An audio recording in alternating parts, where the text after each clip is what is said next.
Captain Ibrahim Traoré, the fearless leader of Burkina Faso, has once again delivered a scathing, no-holds-barred lecture to the African Union, AU, and the continent's leadership. His recent speech, which has set headlines ablaze and sent shockwaves across the globe, is nothing short of a clarion call for African unity, self-reliance, and the end of imperialist exploitation. Traoré's words are not just rhetoric, they are a battle cry for a new Africa, one that rejects the shackles of neocolonialism and demands respect on the global stage. Before we dive into this electrifying speech, hit that like and subscribe button if you haven't already. And now, let's get to the heart of the matter. In his latest speech, Captain Traoré took direct aim at the African Union, an organization that, in his view, has failed miserably in its mandate to foster unity and protect the interests of African people. With an assertive tone that left no room for ambiguity, Traoré laid bare the AU's shortcomings, accusing it of serving Western interests while turning a blind eye to the suffering of millions across the continent. His words were a wake-up call, a demand for accountability, and a challenge to the AU to step up or step aside. You will hear about the African Union. Yes, it exists. But what is the effect of the African Union in reality? Traoré thundered. We cannot talk about integration in the theme and not talk about the African Union, because it is this organization that should unite us, create real integration. But we regret to see these wars that persist on the African continent killing millions of young people, and that this organization, which has heads of state with armies, is unable to organize itself to support certain countries. The Union is not just a word, the Union is a symbol, Traoré declared. And we, the youth, should learn a lesson from this situation to unite, to make integration a reality. His message was clear. If the AU cannot deliver, it is up to the youth of Africa to rise up and forge the unity that their leaders have failed to achieve. He called out the AU's silence on the Sahel's decade-long battle with terrorism, noting, "For nearly 10 years, the Sahel has been the theater of international terrorism. But we see no support from these organizations to find a solution to this problem. This is not just a critique, it's a demand for action." Traoré urged the AU to break its silence, to take bold steps, and to prove to Africa's youth that it is an organization worth believing in. His speech is a wake-up call, a reminder that the AU was created to serve Africa, not to sit idly by while the continent burns. By calling out the AU's failure to generate strategies or forces to support struggling nations, Traoré has put the organization on notice. Either fulfill your mandate or become irrelevant. This bold lecture is not an isolated event. Since taking power in Burkina Faso in 2022, Captain Ibrahim Traoré has been a thorn in the side of complacent African leaders and their Western backers. Time and again, he has used his platform to deliver fiery speeches that challenge the status quo, expose corruption, and call for a radical rethinking of Africa's place in the world. His message is consistent. African leaders must stop depending on the West, stop betraying their people, and stop building a continent that serves its own interests. Traoré's disdain for leaders who prioritize Western summits over their people's suffering is well documented. He has repeatedly criticized those who take jets to France and other countries for summits which benefit them, while their citizens languish in poverty. These leaders, in Traoré's view, are complicit in perpetuating Africa's exploitation, more concerned with personal gain than with the collective good.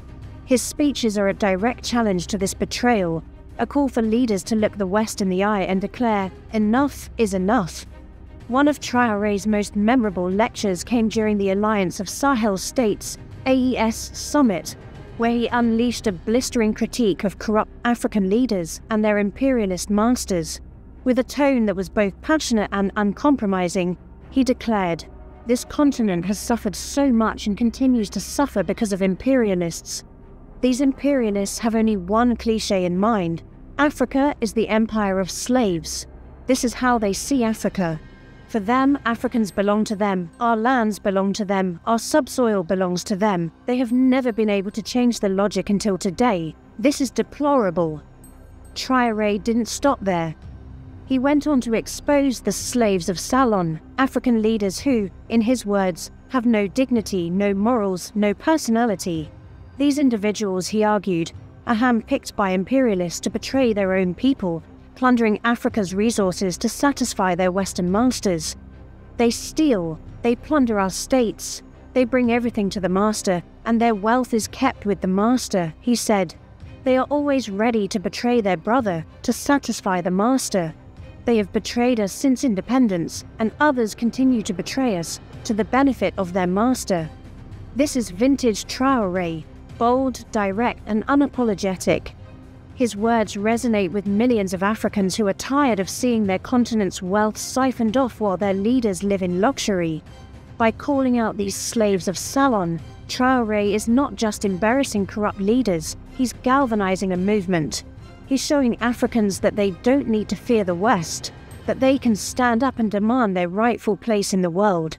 Traoré's speeches, both at the AES summit and in his recent address, are a wake-up call for the African Union. They expose the organization's failure to live up to its founding principles and challenge it to take bold, concrete steps to address Africa's challenges. The AU, established in 2002 to promote unity, peace and development, has too often been paralyzed by bureaucracy, infighting and external influence. Traoré's critique is a reminder that the AU cannot afford to remain silent while African youth die in wars, while resources are plundered, and while nations like Niger, Mali and Burkina Faso are labeled the poorest despite their immense wealth. Take the case of Niger, which Traoré highlighted in his AES summit speech. For over 40 years, foreign powers have exploited Niger's uranium to power cities like Ottawa and Paris, while Niger itself remains shrouded in darkness. From Ottawa to Paris, the streets are illuminated, it is the light. But in Niger, it is the darkness that has served us, he said.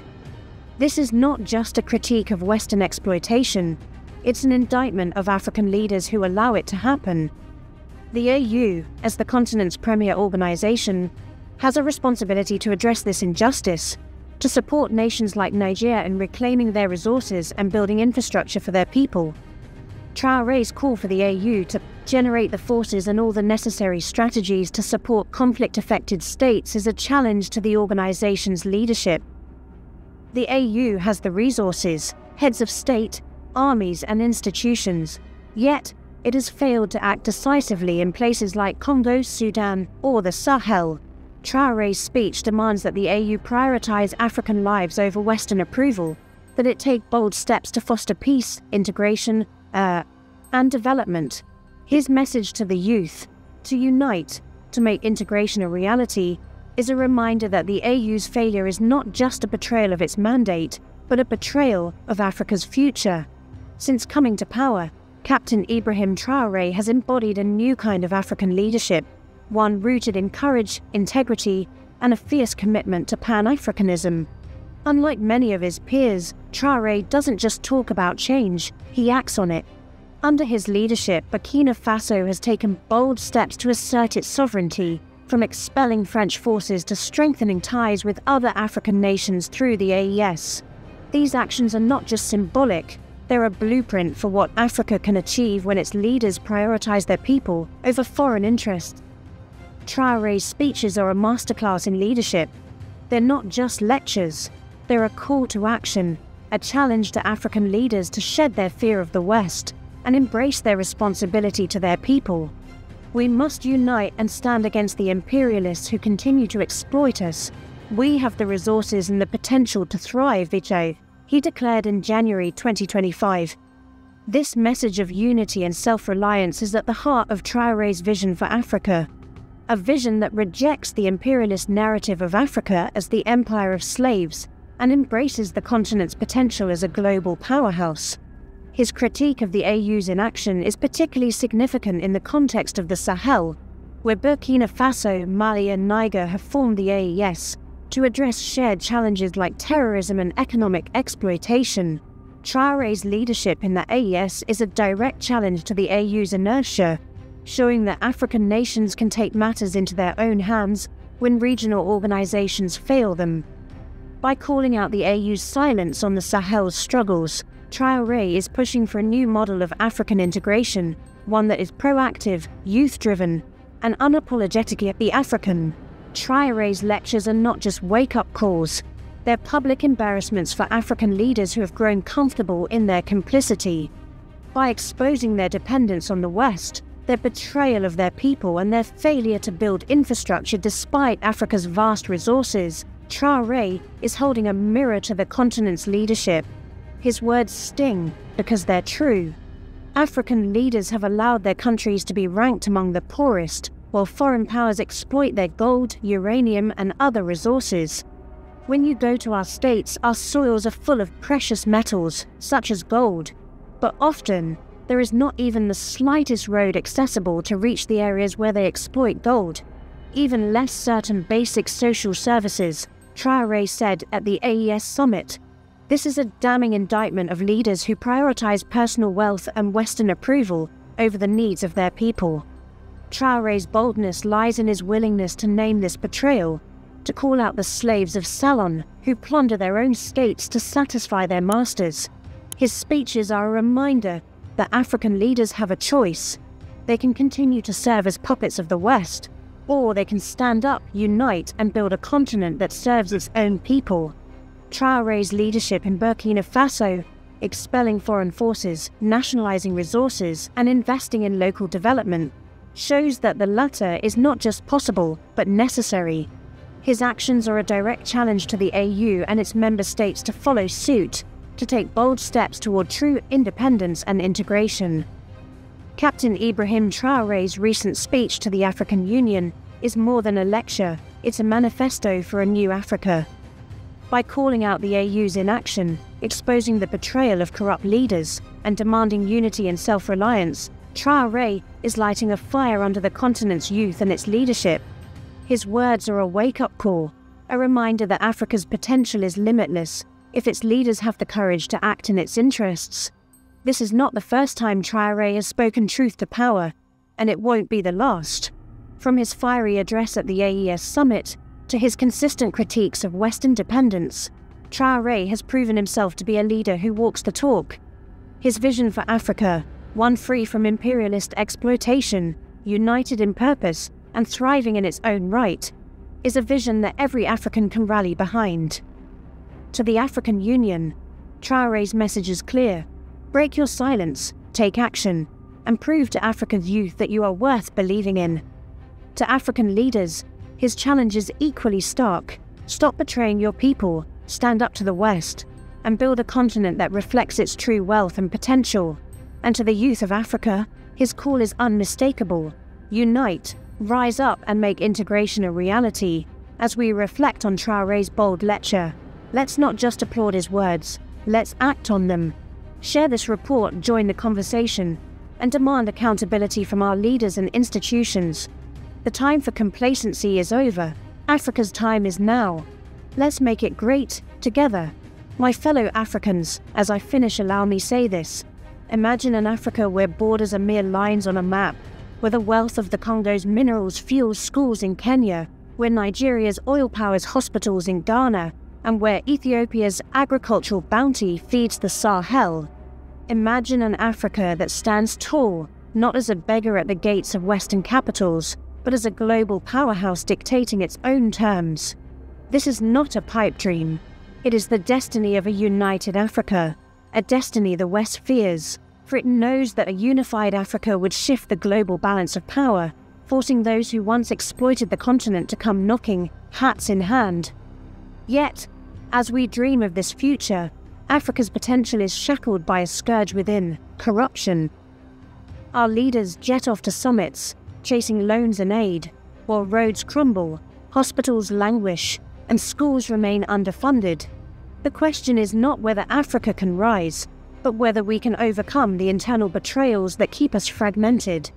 Unity is our salvation, and the time to act is now. Africa is not poor. Let us dispel that myth once and for all. The continent is a treasure trove of resources: jade, diamonds, cobalt, lithium, oil, gas, arable land, and a youthful population brimming with potential. The Democratic Republic of Congo alone holds over 60% of the world's cobalt, essential for electric vehicles and renewable energy. Nigeria's oil reserves rival those of Middle Eastern giants. South Africa's gold and platinum mines are legendary. Ethiopia's Grand Renaissance Dam could power half the continent, and yet, despite this wealth, Africa remains on its knees, its leaders trotting from summit to summit, begging for crumbs from Western tables. Why? Because we are divided, and division breeds weakness. A united Africa would be unstoppable. Picture a single African market like the African Continental Free Trade Area, AfCFTA, on steroids, where goods, services and ideas flow freely from Cape Town to Cairo, from Dakar to Djibouti. If Zambia lacks refineries, Nigeria could supply fuel. If Mali struggles with food security, Uganda's fertile fields could fill the gap. If South Sudan needs infrastructure, Kenya's tech hubs could provide the blueprints. This is not fantasy, it's logistics. The European Union, with its 27 member states, thrives on shared resources and collective bargaining. Why can't Africa, with its 54 nations, do the same? A united Africa could negotiate trade deals as a bloc, demand fair prices for its resources, and invest in its people rather than funneling wealth to foreign corporations. The West knows this and trembles at the thought. For centuries, colonial powers carved up Africa, pitting tribe against tribe, nation against nation, to keep us weak and pliable. Today, that strategy persists in subtler forms, through IMF loans with crippling conditions, through trade agreements that favor Western markets, through military interventions dressed as humanitarian aid. A united Africa would end this game. No longer would a single Western leader summon 54 African heads of state to a photo op summit as we've seen in recent years. The optics alone are humiliating. Dozens of African presidents and prime ministers boarding private jets, burning millions in fuel and hotel bills, to sit at a table where they're lectured on governance by nations that built their wealth on Africa's stolen resources. Imagine the reverse. A single African Union president summoning global leaders to Addis Ababa, where Africa sets the agenda. That's the power of unity. But let's not romanticize the dream without confronting the nightmare. Corruption is Africa's Achilles' heel, a cancer eating away at our potential. While our people languish without roads, hospitals or schools, some leaders amass fortunes in offshore accounts. The money spent on one presidential jet could build a hospital wing or pave a highway. The cost of a single summit junket could fund scholarships for thousands. In 2023, Transparency International's Corruption Perceptions Index ranked over half of African countries in the bottom tier globally.